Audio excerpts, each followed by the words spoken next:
السلام علیکم ورحمۃ اللہ وبرکاتہ۔ الحمد للہ رب العالمین والعاقبۃ للمتقین والصلاة والسلام علی سید الاشرف الانبیاء والمرسلین نبینا محمد وعلی آلہ وصحبہ ومن سار علی نہجہ الی یوم الدین، اما بعد۔ معزز برادران اسلام و سامعین کرام، آج انشاءاللہ المستعان ہم اطاعت رسول صلی اللہ علیہ وسلم کی فرضیت اور کثرت سوال کی ممانعت کے بارے میں گفتگو کریں گے، اور جو حدیث آج ہمارا موضوع ہے وہ ہے حدیث ابو ہریرہ رضی اللہ تعالی عنہ، جو 40 نووی کی 9ویں حدیث ہے،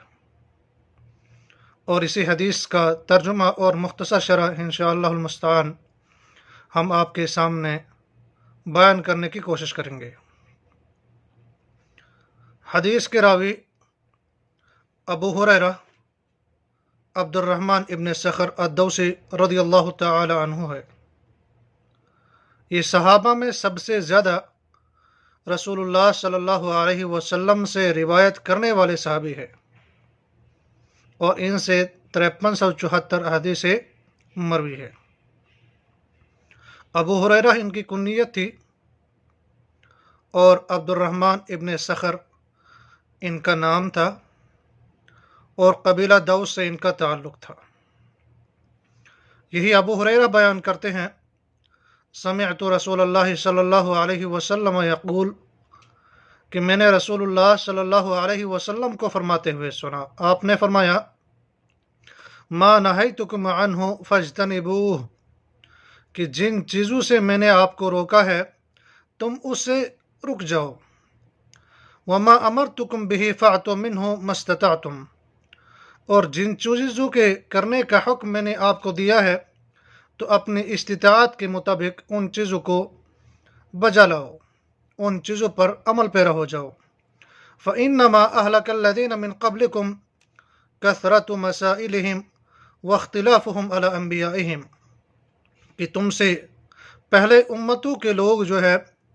بکثرت سوال کی وجہ سے اور اپنے انبیاء سے اختلاف کی وجہ سے ان کو جو ہے تباہ و برباد کر دیا گیا۔ اب اس حدیث کے اندر بہت سارے مسائل کا بیان ہوا ہے۔ یہ حدیث بخاری اور مسلم کی ہے، اور بہت سارے مسائل کو اپنے اندر سموئی ہوئی حدیث ہے۔ اب پہلا جو مسئلہ رسول اللہ صلی اللہ علیہ وسلم نے اس حدیث کے اندر بیان فرمایا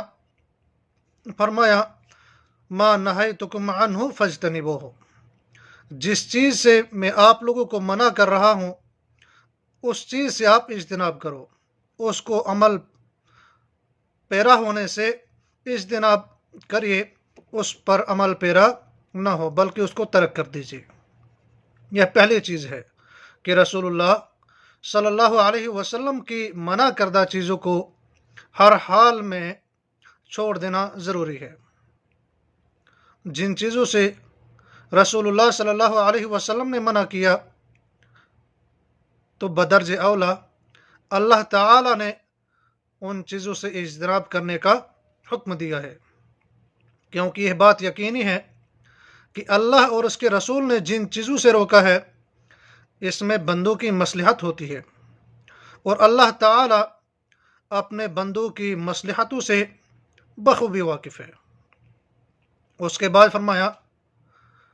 کہ جس چیز سے رسول اللہ صلی اللہ علیہ وسلم یا اللہ تعالی اپنے بندے کو روکے تو اس چیز کو ترک کر دینا لازمی ہے، فرض ہو جاتا ہے ایک انسان پر، کیونکہ رسول اللہ صلی اللہ علیہ وسلم نے فرمایا کہ جس چیز سے میں آپ کو منع کر دوں اس سے رک جاؤ، یہاں پر حکم دیا جاتا ہے۔ اور جب ہم اس نقطے پر غور کرتے ہیں کہ نہی کا معاملہ امر سے زیادہ سخت ہوتا ہے، کیونکہ نہی میں کسی چیز کے ارتکاب کی رخصت نہیں دی جاتی ہے۔ جب کسی امر سے، کسی حکم سے روکا جاتا ہے تو اس میں سے رخصت نہیں دی جاتی ہے، لیکن جب کسی چیز کے کرنے کا حکم دیا جاتا ہے تو اس میں سے کبھی کبھار اور اکثر و بیشتر اس میں سے قید لگائی جاتی ہے کہ اپنی بساط کے مطابق، اپنی استطاعت کے مطابق اس پر عمل پیرا ہونے کی کوشش کرو، بلکہ اس سے بھی آگے بڑھ کر ممنوعہ چیزوں کے اسباب اور ان کے مقدمات سے بچنا ایک انسان کے لیے ضروری ہو جاتا ہے، کیونکہ اللہ تعالیٰ نے قرآن مقدس کے اندر ارشاد فرمایا، بطور مثال آپ کے سامنے یہ آیت، وَلَا تَقْرَبُوا الزِّنَا، اے لوگو تم زنا کے، بدکاری کے قریب بھی نہ جاؤ۔ اب یہاں پر جو ہے کہا گیا ہے کہ زنا کے قریب تک نہ جاؤ۔ جب زنا کے قریب تک نہیں جانا ہے تو مطلب مقدمات الزنا سے بچنا بدرجہ اولا ہے، کیونکہ یہی چیزیں اس زنا تک پہنچنے کا ذریعہ بنتی ہے۔ اس کے بعد اب اللہ تعالیٰ اور اس کے رسول صلی اللہ علیہ وسلم نے جن چیزوں کے کرنے کا حکم دیا، جو رسول اللہ صلی اللہ علیہ وسلم نے اس حدیث کے اندر نقطہ فرمایا، وما امرتکم بہ فاتوا منہ ما استطعتم، جس چیز کے کرنے کا حکم میں تمہیں دوں تو اپنی استطاعت کے مطابق اس پر عمل پیرا ہونے کی کوشش کرو۔ تو اس میں سے اللہ اور اس کے رسول صلی اللہ علیہ وسلم کی بجاوری ایک مسلمان پر فرض ہو جاتی ہے، جب تک کہ اس حکم کو استحباب کی طرف پھیرنے والی کوئی دوسری دلیل نہ پائی جائے، تب تک وہ حکم جو ہے واجب پر ہی، لازم پر ہی دلالت کرتا ہے۔ اور اسلام جو ہے ایک آسان دین ہے، اس کے اندر ایک شخص کو شرعی اوامر اور احکام کا اسی قدر مکلف بنایا گیا ہے جتنی اس کے اندر طاقت رکھی ہے، جتنی اس کو استطاعت ہے، تو اسی استطاعت کے مطابق ایک انسان کو مکلف بنایا گیا ہے۔ اگر کوئی انسان جو ہے کسی حکم کو پوری طرح سے ادا کرنے سے عاجز ہو، صرف اس کا بعض حصہ وہ ادا کر سکتا ہو، تو اس کے لیے اپنی ممکن حد تک اس عبادت کی ادائیگی جو ہے کافی ہو جاتی ہے۔ بطور مثال، اگر کوئی شخص جو ہے وضو کی استطاعت نہیں رکھتا ہے، یا اس کے لیے وضو جو ہے نقصان دہ ثابت ہو سکتا ہے، تو پھر کہا گیا ہے کہ ایسا شخص جو ہے وہ تیمم کر لے گا۔ اسی طرح سے اگر کوئی شخص جو ہے کھڑے ہو کر نماز ادا نہیں کر سکتا، تو وہ اپنی استطاعت کے اعتبار سے پھر بیٹھ کر نماز پڑھے گا، یا پھر اگر کوئی شخص جو ہے بیٹھ کر نماز پڑھنے کی طاقت بھی نہیں رکھتا تو وہ لیٹ کر پڑھ لے، اگر اس کی بھی استطاعت نہیں ہے تو اشارے سے ہی پڑھ لے۔ تو معلوم ہوا کہ جہاں پر حکم دیا گیا ہے تو وہاں پر ایک انسان کو باعتبار استطاعت اس کو مکلف بنایا گیا ہے، اس کی استطاعت سے زیادہ اس کو تکلیف نہیں دی گئی ہے۔ اور پھر رسول اللہ صلی اللہ علیہ وسلم نے فرمایا کہ تم کثرت سے سوال کرنے سے اجتناب کرو، خصوصاً اس وقت کہ جب وحی نازل ہو رہی تھی اور یہ امکان تھا کہ کسی سوال کی بنا پر کسی حلال چیز کو حرام کر دیا جائے اور کسی غیر واجب چیز کو واجب کر دیا جائے، کیونکہ رسول اللہ صلی اللہ علیہ وسلم نے فرمایا، کیونکہ تم سے پہلے جو لوگ تھے وہ کثرت سوال کی وجہ سے ہلاک کر دیے گئے۔ اب جو سوال کرنے سے منع کیا گیا ہے، اس کی بھی دو قسمیں ہیں۔ ایک تو یہ کہ ایسے غیبی امور سے متعلق سوال کیا جائے جس کا علم اللہ کے سوا کسی کو نہ ہو، مثلا قیامت کب آئے گی، یا قبر کے عذاب اور آرام کی کیفیت کیا ہے، یا صفات باری کی کیفیت کیا ہے۔ اس طرح سے صفات باری تعالیٰ سے متعلق سوال کا دوست جواب ہے کہ جس طرح سے اللہ تعالیٰ نے اپنے لیے یا رسول اللہ صلی اللہ علیہ وسلم نے اللہ کے لیے جو اسماء اور صفات ثابت کیے ہیں، لیس کمثلہ شیء، اس جیسی کوئی چیز نہیں، مشابہت میں اس جیسی کوئی چیز نہیں، وہ السمیع البصیر، اور اللہ کی ذات جو ہے سننے والی اور بصارت والی ہے۔ ہم اللہ تعالیٰ کے لیے اس کے اسماء اور صفات کو ثابت کرتے ہیں، اور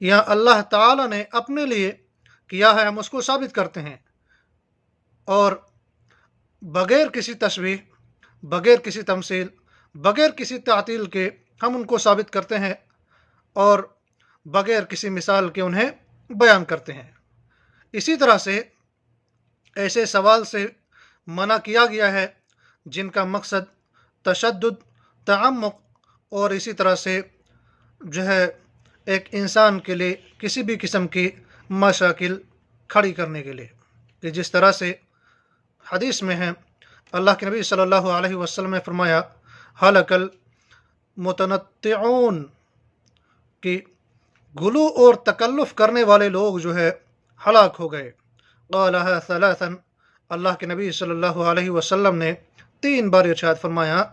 کہ ایسے لوگ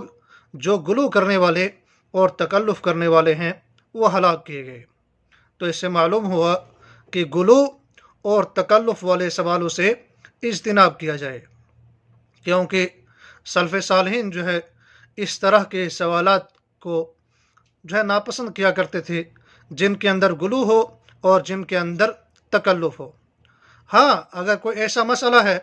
کہ جو روزمرہ زندگی کے اندر آپ کو پیش آنے والا ہے، جس کا جاننا ضروری ہے، تو علماء سے آپ سوال کر سکتے ہیں، کیونکہ اللہ تعالیٰ نے قرآن مقدس کے اندر ارشاد فرمایا فَاسْأَلُوا أَهْلَ الذِّكْرِ إِن كُنتُمْ لَا تَعْلَمُونَ، بس اگر تم نہیں جانتے ہو تو ہے اہل علم سے، علماء کرام سے آپ اس مسئلے کو پوچھ لو۔ اور حدیث میں ہے کہ ان لوگوں کو جب مسئلہ معلوم نہیں تھا تو انہوں نے سوال کیوں نہیں کیا۔ عاجز کا علاج سوال کرنا ہے۔ اگر کوئی شخص کسی چیز کے بارے میں معرفت نہیں رکھتا ہے اور اسے اس چیز کے بارے میں معلومات حاصل کرنا ضروری ہے، تو اسے چاہے ایسی چیزوں کے بارے میں علماء کرام کی طرف رجوع کرے۔ لیکن ایسی چیزیں کہ جن کے اندر غلو ہے یا تکلف والی چیزیں یا پھر جن کا کوئی فائدہ نہ ہو، ایسے سوال سے ایک انسان کو جو ہے اجتناب کرنا چاہے۔ اور ایسے سوال مثلا طہارت سے متعلق ہے، صوم و صلات کے متعلق ہے، زکوٰۃ کے مطابق ہے، حج کے مطابق ہے، یا بیوع کے مطابق ہے، اس طرح کے، یا نکاح و طلاق کے بارے میں جو ہے جن مسئلوں کی حاجت ایک انسان کو ہو تو ان کے بارے میں پوچھ لینا ضروری ہے۔ لیکن خواہ کے سوالات سے اور غلو سے یا تکلف والے قسم کے سوال سے ایک انسان کو اجتناب کرنا چاہیے، کیونکہ اللہ تعالیٰ نے قرآن مقدس کے اندر ارشاد فرمایا فَلْيَحْذَرِ الَّذِينَ يُخَالِفُونَ عَنْ أَمْرِهِ أَن تُصِيبَهُمْ فِتْنَةٌ أَوْ يُصِيبَهُمْ عَذَابٌ عَلِيمٌ۔ سنو، جو لوگ رسول صلی اللہ علیہ وسلم کے حکم کی مخالفت کرتے ہیں انہیں ڈرتے رہنا چاہیے کہ کہیں ان پر کوئی زبردست آفت نہ آ پڑے یا انہیں دردناک عذاب نہ پہنچے۔ تو اس حدیث کے اندر بہت سارے مسائل جو ہے ان کو بیان کیا گیا ہے۔ اللہ تعالی ہمیں حق بات کہنے کے بعد اس پر عمل پیرا ہونے کی توفیق عطا فرمائے۔ والسلام علیکم